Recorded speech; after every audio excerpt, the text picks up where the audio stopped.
right, this is going to be a completely unrehearsed, unscripted, off-the-dome rant, because this issue's only 24 hours old at best, and it's still ongoing, and the rugby's on soon, and I don't have that kind of time, and I just want to sort of yell into the void, alright? So if I may address the BBC directly for a moment. Hello BBC, this is one of your biggest fans speaking, one of your staunchest supporters, someone who believes you to be not only a good thing, but a necessary thing. You fucking idiots. You realise you've only got one fucking option now, and that's surrender. Barring the invention of a time machine so you can prevent this whole idiotic situation from happening in the first place. You had a whole week to contemplate this situation, and you decided that suspending Gary Lineker, or whatever it is you want to call it, would in fact not backfire on you spectacularly. What the fuck are you trying to appease? The government? They don't like you, they hate you, they want to destroy you, we've been through this. You do remember how your chairman is in trouble for helping out his great mate Boris Johnson, you know, the vastly unpopular former Prime Minister, and how your DG's connections to the Conservative Party are also under scrutiny, as both a donor and a former fucking politician. And you honestly thought no one would join the dots if you victimised one of the most popular people on your network at their behest. Because that's what this looks like. This looks like the BBC actively acting under orders from the Conservative Party. Do you know why it looks like that? Because that's what it fucking is. The more you break it down, the worse it looks for pretty much everyone involved, including the entire population of Britain. Gary Lineker has essentially been suspended from Match of the Day for expressing an opinion contrary to that of the Conservative Party.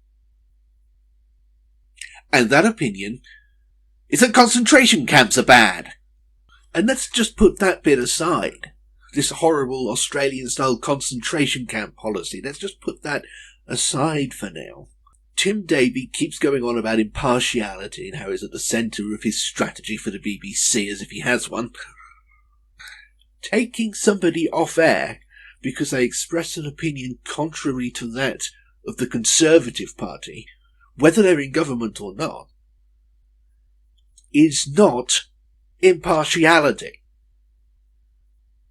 It is the opposite of impartiality. That is partiality in favour of the Conservative Party.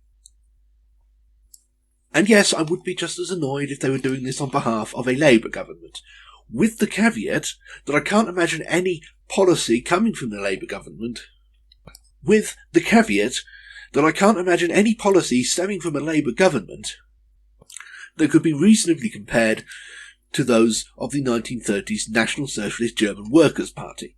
And yes, it is a reasonable comparison. Slightly hyperbolic, but concentration camps are pretty textbook Nazi tactics. It's not an unreasonable comparison. But that's not important.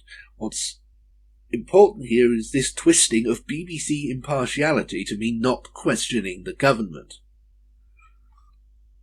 This is basically the end result of the Tory infiltration of the corporation ever since the Cameron era, at least, if not all the way back to the aftermath of the Hutton Report. In suspending Lineker, Tim Davie has essentially said the quiet part out loud. They're owned and operated by the modern right. They serve their interests. No dissent is allowed. The great thing for the Tories is that it's a win-win strategy. Either they've got this massive apparatus in the BBC to spread their propaganda, but if the people are to realise this and rebel, they're most likely to blame the apparatus itself and bring down the BBC, which is something the Tories have wanted for years. Either way they win, either their BBC or no BBC. Because the BBC is not just a corporation as it exists now.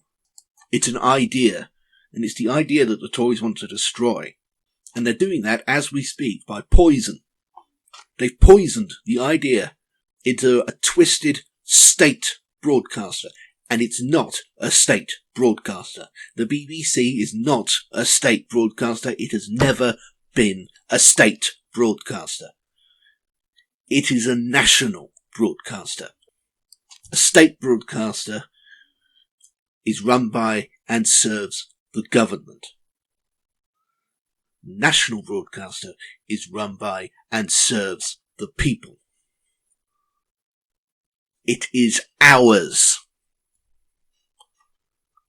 They've taken it from us like they took so much else, but we can still take it back. When you watch the weird, detached ITV chart show version of Match of the Day tonight, bear in mind that it's that way because almost everyone involved who was able to stood in solidarity with Gary Lineker. If he wasn't allowed to show up, they weren't going to either. Even if there are sufficient concentration camp fans at the BBC to put together a presenting crew for Match of the Day, what a sentence. They would basically be offering themselves to the public and saying, please stone me to death at this point. That's the power of a union. Thanks to the BBC for inadvertently reminding us all of it. I really hope the nation takes it to heart. As I said at the start, that there's really only one option for the BBC, and that's to back down. It's either that or have dozens upon dozens of vacancies to fill at the sport department. Right now, poor old Ian Dennis is hosting and commentating alone on the Premiership for 5 Live.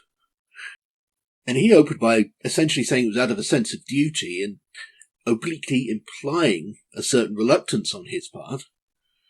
Don't quote me or anything. I'm pretty sure that was always the plan, to be honest. The BBC, in their initial statement, said they were only asking Lineker to take a step back temporarily while we figure something out, implying that he would simply skip an episode, they'd put out another press release in the week, full of platitudes, and he'd be back the following Saturday and no one would notice. The following Saturday, and it would be all forgotten. If that was the plan, they don't seem to have let Lineker in on it. Lineker quite rightly made a noise about it, and here we are with the BBC's worst few days since the Savile crisis.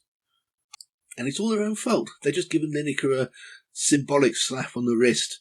He would all have blown over, and it wouldn't even make the review of the year in December. Now who knows where it's going to end up. But if anyone loses their jobs, it should be Tim Davie and Richard Sharp. I mean, you've even fucked up from a Tory perspective. You're not meant to be so bloody obvious about it.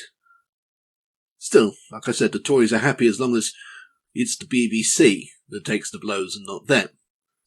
As long as the people of Britain don't remember who the BBC is actually for. Because if they did, who knows what else they might remember was theirs all along.